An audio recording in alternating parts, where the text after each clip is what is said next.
In this video, you will learn how to define an electric motor in the MCM1 device. From the main page, go to the Settings menu and select Nameplate. On the new page, click New Location and assign a title to the location.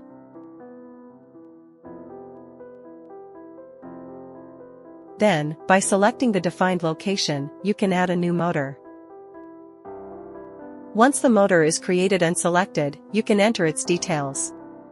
These include the rated values of frequency, voltage, power, and other information available on the motor's nameplate. Additional parameters such as the number of rotor slots, number and type of bearings, machine installation, and foundation type can also be specified. The applied filter option is available when the motor is powered by a drive, allowing you to filter out switching frequencies. Next, you can define the bearing type by simply entering the bearing code. The MCM1 contains an extensive database of bearings, so entering the code will automatically bring up the correct bearing data. This process is repeated for the second bearing as well.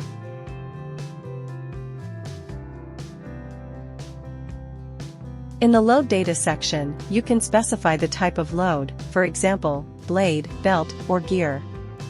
Adding this information allows for more comprehensive analysis and diagnostics.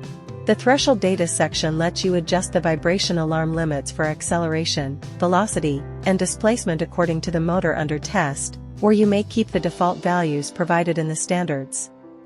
You can also configure the jump level threshold for frequency spectrum analysis. Finally, by clicking Save, all the information will be stored, and the motor will be ready for testing.